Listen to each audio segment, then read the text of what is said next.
Hello students, कैसे हैं आप सब। उम्मीद करता हूं आप सभी लोग स्वस्थ होंगे, मस्त होंगे और अपनी पढ़ाई भी अच्छे से कर रहे होंगे।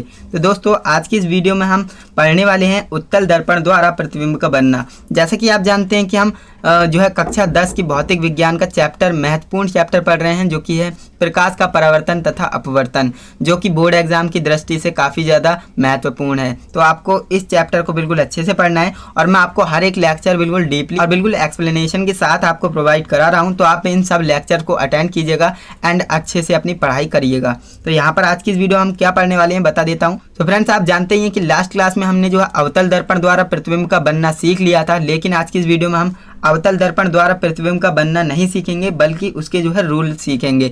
जो कि मैंने आपको बताया था अवतल दर्पण की, जब आपको मैं प्रतिबिंब की स्थितियां बता रहा था, तो उस वीडियो में मैंने काफी बार बोला था कि आपको रूल्स आने चाहिए पहले, तभी आप जो है स्थितियां समझ पाएंगे।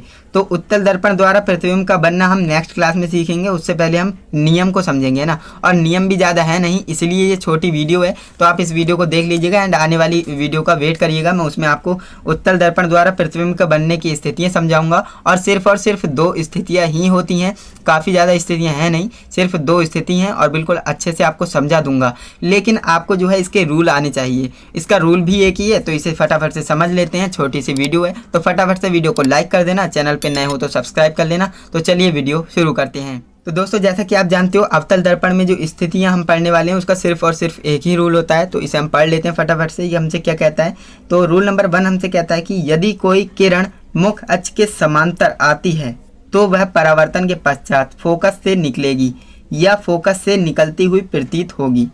क्या बोल दिया मैंने, आपको समझ में नहीं आया तो एक बार दोबारा समझिए। यहाँ पर आप देखिए, यदि कोई किरण, आपकी जो प्रकाश किरण होती है, मुख्य अक्ष के समांतर आएगी, ओके, तो होगा क्या, वह परावर्तन के पश्चात यानी टकराने के बाद, दर्पण से जब टकराएगी तो उसके बाद होगा क्या, फोकस से निकलेगी या फिर निकलती हुई प्रतीत होगी। अब यहाँ पर मैं आपको डायग्राम से समझाऊंगा तो आप आराम से समझ जाएंगे।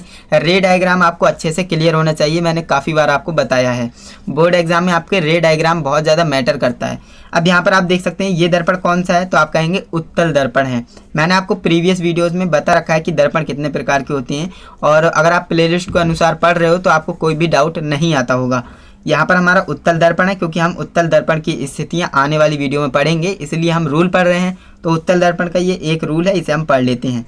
उत्तल दर्पण है, मुख्य अक्ष है। अब यहाँ पर हमने बोला था कि यदि कोई, यहाँ पर आप देखेंगे, यदि कोई किरण मुख्य अक्ष के समांतर आती है, तो हमने किया क्या, मुख्य अक्ष के समांतर एक प्रकाश की किरण को डाला, तो अब होगा क्या, देखिए, परावर्तन के बाद, यानी परावर्तन के बाद क्या होगा, फोकस से निकलेगी या निकलती हुई प्रतीत होगी।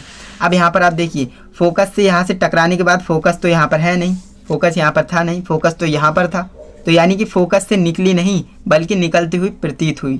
अब कैसे हुई, यहाँ पर देखिए, ये प्रकाश की किरण समांतर आ रही थी मुख्य अक्ष के, और ये टकराने के बाद इस ओर चले गई। अब इस ओर चले गई, फोकस तो यहाँ पर था नहीं, तो हमने किया क्या, इसे काल्पनिक रूप से पीछे की ओर आगे बढ़ा दिया है ना, काल्पनिक रूप से पीछे की ओर आगे बढ़ाया, तो होगा क्या, देखिए यहाँ पर हमने बढ़ाया तो ये फोकस पर मिलती हुई हमें प्रतीत हुई, ना कि रियल में नहीं है, ये सिर्फ हमारी कल्पना है ना। तो इसीलिए हम क्या कहते हैं, ये आभासी। कोई भी चीज़, अगर मैंने आपको बताया दर्पण के पीछे कोई भी वस्तु का प्रतिबिंब बनता है तो वो काल्पनिक आभासी होता है ना, तो ये आप याद रखेंगे।